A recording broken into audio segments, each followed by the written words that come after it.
আল্লাহ পাক রব্বুল আলামিন কোরআন কারীমে সুন্দর করে জানিয়ে দিলেন ওয়াল আসর, অর্থাৎ সময়ের কসম।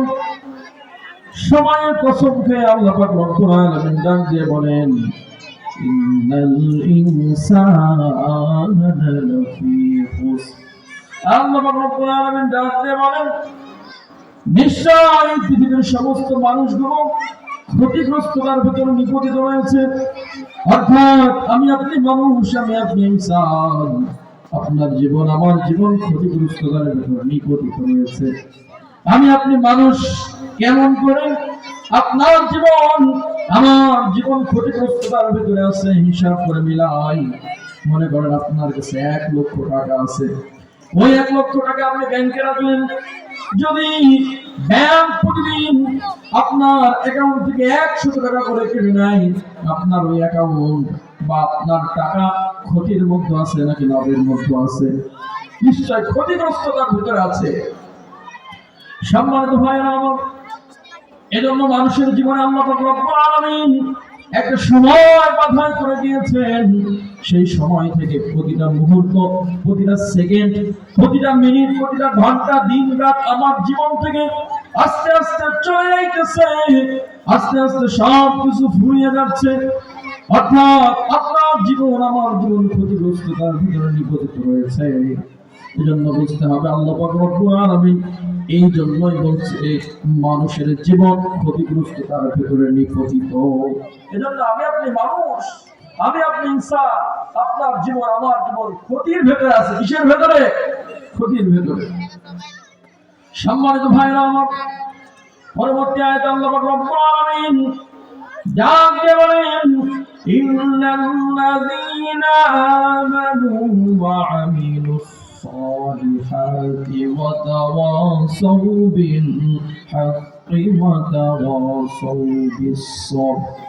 আল্লাহ রাব্বুল আলামিন ডাক দিয়ে বলেন ইল্লাল্লাযীনা আমানু, শুধু তারা ব্যতীত, সবাই ক্ষতিগ্রস্ততার ভেতরে আছে, শুধু তারা ব্যতীত। ইল্লাল্লাযীনা আমানু, যারা ঈমান এনেছে তারা ব্যতীত। এজন্য যদি এই ক্ষতির থেকে আপনার আমাকে বাঁচতে হয়, এই ক্ষতি থেকে যদি আপনাকে আমাকে দূরে সরে যেতে হয়, নিশ্চয় আপনার আমার ঈমানকে মজবুত করতে হবে। আল্লাহ রাসূল ডাক দিয়ে বলেন আখলিস দীনাকা ইয়াকফিকা আমালুন কলিল, তোমার ঈমানকে খাঁটি করো, অল্প আমলে নাজাতের জন্য যথেষ্ট হয়ে যাবে। এজন্য ঈমানকে মজবুত বানাতে হবে।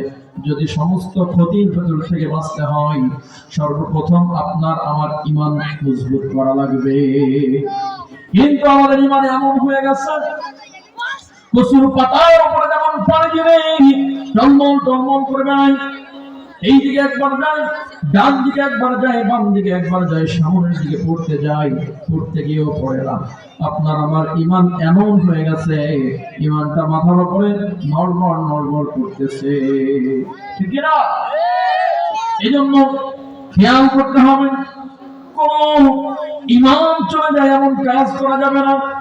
কোন ব্যক্তি আবার ডাক দিয়ে বলে শরীয়ত আইন আমি মানি না। শরীয়ত আইন যদি না মানো, তোমার মা বাবার বিবাহ হয়েছে কিভাবে? শরীয়ত আইন যদি না মানো, তোমার বাবার জানাতে হলো কিভাবে? শরীয়ত আইন যদি না মানো, তুমি মুসলমান কিভাবে? এটাই তো আমার বুঝে আসে না। সম্মানিত ভাইয়েরা আমার, এই জন্য যেই কথা বলছিলাম, আল্লাহ পাক রব্বুল আলামিন ডাক দিয়ে বলেন শুধু তারা ক্ষতিগ্রস্ততার ভেতরে নেই যারা ঈমান এনেছে, ঈমানের পরে যারা সৎ কর্ম করেছে, যারা সৎ কর্ম করেছে এবং সত্যের উপদেশ মানুষদেরকে দিয়েছে, এবং যারা ধৈর্যের উপদেশ মানুষদেরকে দিয়েছে, তারা ব্যতীত আজকে এই পৃথিবীর জমিনে প্রত্যেকটা মানুষ ক্ষতিগ্রস্ততার ভেতরে নিপতিত আছে। কিসের ভেতরে? ক্ষতিগ্রস্ততার ভেতরে। আপনার ঈমান আমার ঈমান ধ্বংস হয়ে যাচ্ছে, আমি আপনি বুঝতে পারছি না। এজন্য খেয়াল রাখতে হবে, কোন নাস্তিকের কথা শুনে, কোন নাস্তিকের দলে গিয়ে আপনার আমার ঈমান যাতে নড়বড় হয়ে যায়, সেমন কাজ করা যাবে না। এজন্য প্রত্যেকটা মুসলমান এমন হতে হবে যাতে ঈমান শক্ত হবে। প্রত্যেকটা মুসলমান হতে হবে ওমরের মতো, ঠিক কিনা বলেন? প্রত্যেকটা মুসলমান হতে হবে খালিদ বিন ওয়ালিদের মতো, ঠিক কিনা বলেন? এজন্য কবি কি বলেন? সোনালি দিনের সেই অমর খালিদ, আজ তোমাদের বড় প্রয়োজন। সোনালি দিনের সেই অমর খালিদ, আজ তোমাদের বড় প্রয়োজন। তোমাদের অভাবে ধরণীতে আজ চলছে জালিমের নিপীড়ন, আজ তোমাদের বড় প্রয়োজন। তোমরাই পেরেছিলে খোদার জমিনে দিতে মানুষের নিরাপত্তা, তোমরাই ফিরিয়ে এনেছিলে ধরাতে শ্রেষ্ঠতম মানবতা। তোমরাই পেরেছিলে খোদার জমিনে দিতে মানুষের নিরাপত্তা, তোমরাই ফিরিয়ে এনেছিলে ধরাতে শ্রেষ্ঠতম মানবতা। আজ তোমাদের অভাবে মাসরুম জনতা তিলে তিলে সহে জানাত, আজ তোমাদের বড় প্রয়োজন। ঠিক না? একটা মুসলমান হতে বড় অমরের মতো, যাতে ইমান কোনোভাবে ধ্বংস না হয়ে যায়।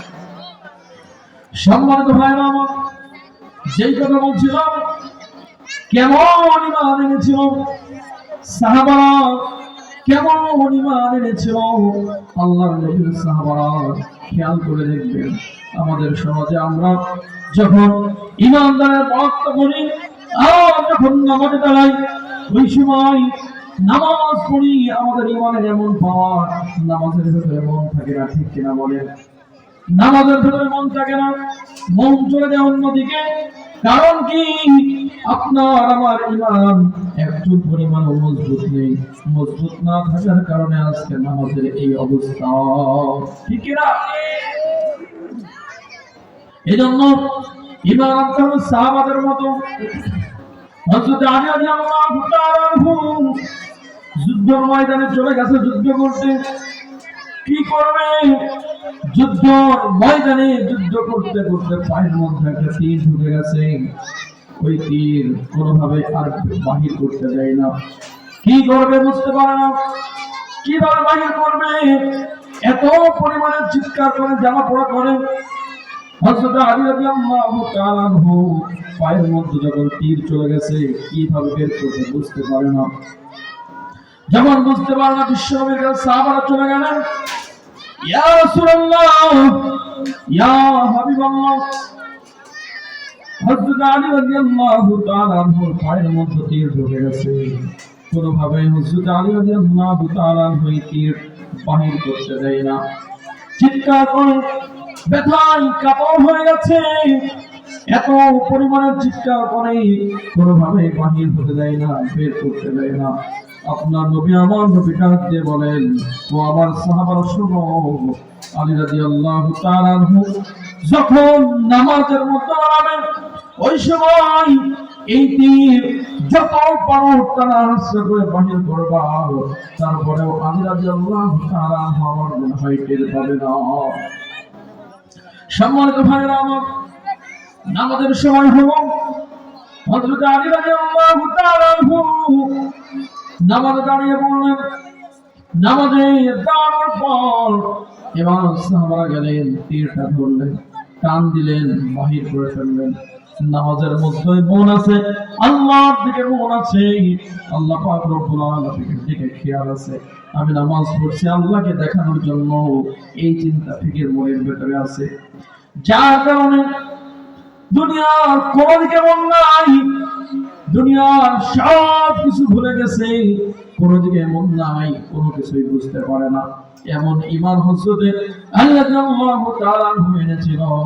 নামাজের মধ্যে তীরটা টানা হাসরা করে বাহির করেছে, কিন্তু টের পান নাই। বলে সুবহানাল্লাহ।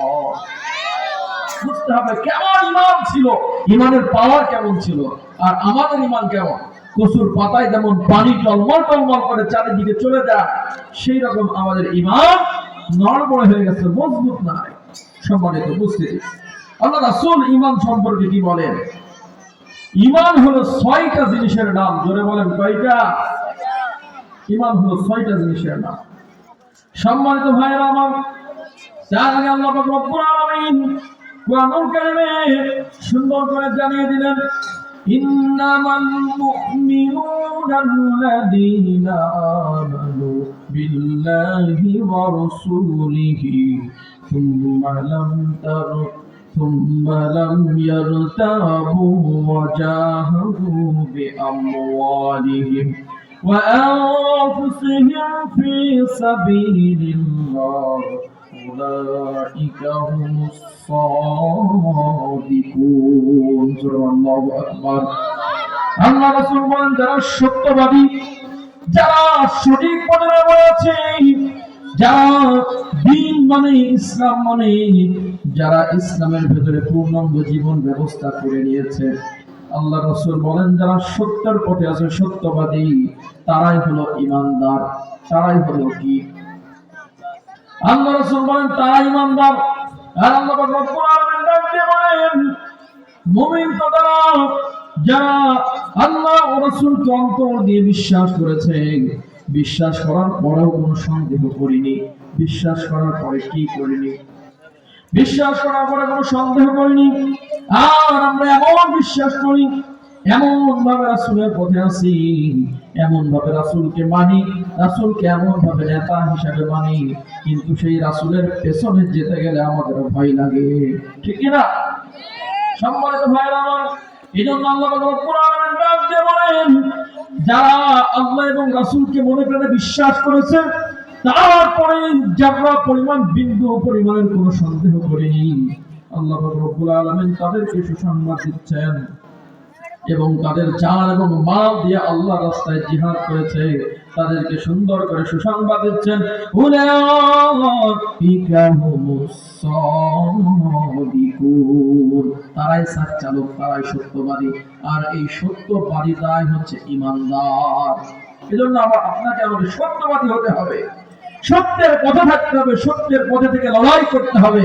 আল্লাহ আমাদের সবাইকে সত্যের পথে থেকে ইসলামকে বিজয়ের পথে আনার তৌফিক দান করুন, সকলে করে আমিন। সম্মানিত ভাইরা আমার, আজকের মাহফিলে এই কথাই বলবো, শুধু দাঁড়িয়ে টুপির মধ্যে দিয়ে ইসলামকে কায়েম করতে চাইলে ইসলাম কায়েম হবে না। শুধু মসজিদে বসে বসে জিকির করলে ইসলাম কায়েম হবে না। রান্নাঘর থেকে নিয়ে সংসদ পর্যন্ত ইসলামের বাতি জ্বালানোর চেষ্টা করতে হবে। কথা বলেন ঠিক কিনা?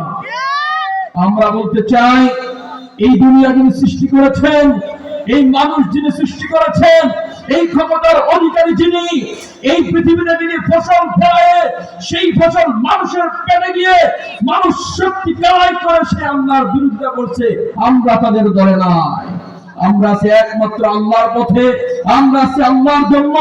আল্লাহ যে হুকুম দিয়েছে, যে আদেশ দিয়েছে, সেই আদেশের পথে আমরা লড়তে চাই। কথা বলেন ঠিক কিনা? সম্মানিত ভাইরা আমার, যেই কথা বলছিলাম, মূল কথা হলো, যেভাবেই হোক, যেমন ভাবে পারেন, আপনাকে আমাকে ঈমানের পথে আসতে হবে। যদি ক্ষতির ভিতর থেকে সরতে হয়, যদি আমি আপনি ক্ষতিগ্রস্ততার ভিতর থেকে বাঁচতে চাই, তাহলে ঈমান আনতে হবে। আর আল্লাহ রাসূল ডাক দিয়ে বলেন, ঈমান হলো 6টা জিনিসের নাম। জোরে বলেন, কয়টা? ঈমান হলো 6টা জিনিসের নাম। আল্লাহ রাসূল ডাক দিয়ে বলেন, তুমিনুনা বিল্লাহ। আল্লাহ রাসূল ডাক দিয়ে বলেন, ঈমান হলো সর্বপ্রথম তুমি বিশ্বাস করবে আল্লাহ পাক রব্বুল আলামিনকে। আল্লাহকে বিশ্বাস করতে হবে। কাকে? এজন্য যদি আমি আপনি আল্লাহকে বিশ্বাস করতে পারি, তাহলে সব কিছু সমাধান হয়ে যাবে। যে আল্লাহ আমাকে সৃষ্টি করলেন, কেন সৃষ্টি করলেন, কিসের জন্য সৃষ্টি করলেন, আল্লাহ রাব্বুল আলামিন ডাক দিয়ে বলেন, ওয়া মা খালাকাতুল জিন্না ওয়াল ইনসা ইল্লা লিয়াবুদুন। আমি জিন এবং মানুষকে সৃষ্টি করেছি একমাত্র ইবাদতের জন্য। কিসের জন্য বলেন? আমার ইবাদতের জন্য সৃষ্টি করেছি। এজন্য খেয়াল রাখতে হবে, আমি আপনি দুনিয়ার ভিতরে কোথায় চলছি, কেমন করে চলছি, আমার চলাফেরার মধ্যে আল্লাহর ইবাদত আছে কিনা। আমি হাঁটবো তাও যেন ইবাদত হয়, আমি ঘুরবো তাও যেন ইবাদত হয়। পৃথিবীর যে অবস্থায় থাকবো না কেন, যেখানে যাবো না কেন, সব সময় মনে রাখতে হবে যে কাজ করলে আল্লাহর ইবাদত হবে, আমি আপনি সেই কাজের ভেতরে গণ্য থাকবো। বলেন ঠিক কিনা? সম্মানিত ভাইরা আমার, এজন্য আল্লাহ রাসূল ডাক দেন এক নম্বর আল্লাহ রাসূল ঈমান বলেছে, এক নম্বর আল্লাহকে আল্লাহ বলে মেনে নিতে হবে, আল্লাহকে বাদশা বলে মেনে নিতে হবে, আল্লাহকে সমস্ত ক্ষমতার মালিক হিসেবে মেনে নিতে হবে। কিন্তু আমরা মানতে চাই না। আমরা মনে করি আমরাই বড়, আমরাই আমরাই সবার সেরা। সম্মানিত ভাইরা আমার, এরপরে আসুন আল্লাহ রাসূল দ্বিতীয় নম্বর ঈমান কাকে বলেছেন? 2 নম্বর বলছেন ওয়া মালাইকাতিহি, এবং ফেরেশতাদেরকে বিশ্বাস করতে হবে। ফেরেশতা আছে এটা বিশ্বাস করতে হবে, তাহলে বোঝা যাবে আপনার ভিতরে ঈমান আছে যদি এটা বিশ্বাস করতে পারেন।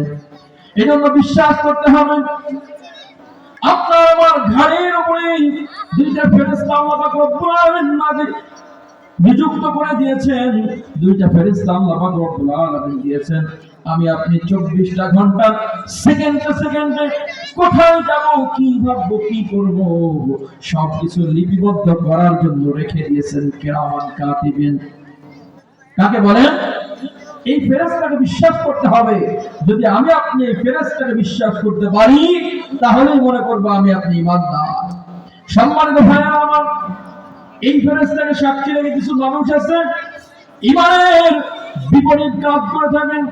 অনেক সময় দেখা যায় বাবার দরবারে গিয়ে সেজদা দেয় বাবার পায়ে, নিজের আসল বাবার খবর নাই, কিন্তু তার পীর বাবাই তার সবচেয়ে বড় বাবা। ঠিক কিনা? এমন লোক আছে আছে আছে না আছে?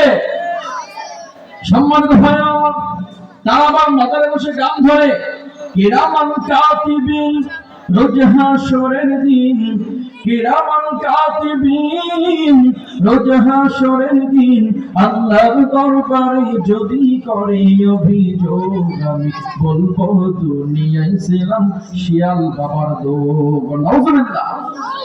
সম্মানিত ভাইরা আমার, এজন্য গান এমন হতে হবে কিরামান কাতিবিন রোজ হাসরের দিন, আল্লাহর দরবারে যদি করে অভিযোগ, আমি বলবো দুনিয়ায় ছিলাম দয়াল নবীর লোক। ঠিক কি না? এজন্য আমরা কার লোক বলেন? আল্লাহ রাসূলের লোক।